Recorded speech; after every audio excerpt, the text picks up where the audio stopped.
Franko hileta ondoreneko gizarte horren minduan, kapitalistek esperantza bat aurkitu zuten diruan.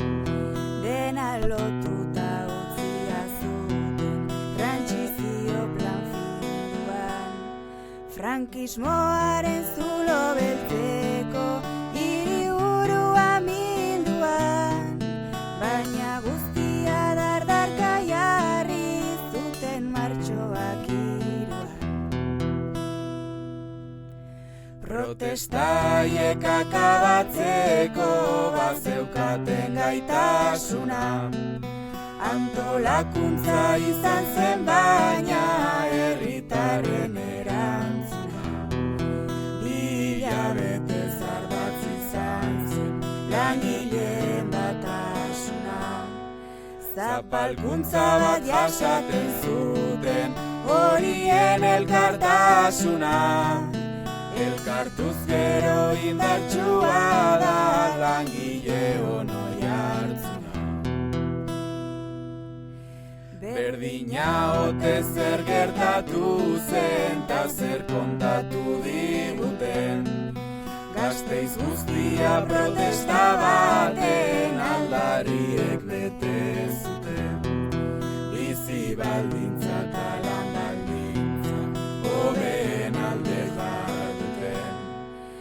Egun hartatik 50 urte bete diren aurten, egia ote oroimenak ez duela luze irauten. Trantsizioan ere ez ziren bizi frankismotik kanpo, sistema honen itzal handian zapalduek zenbat malko. Mugimendu bat gelditu nahian eman ziren bostzartako, beren izenagoan hartuz aurreran segi beharko. Borrokabide bakarra dela argi utzi zutelako.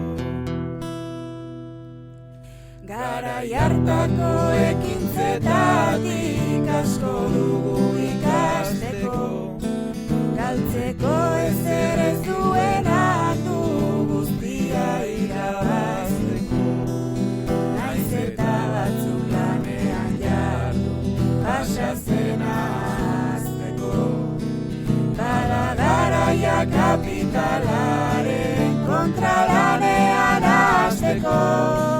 Miseriara lotzen gaituzten kate guztiak hausteko. Esan bezala 50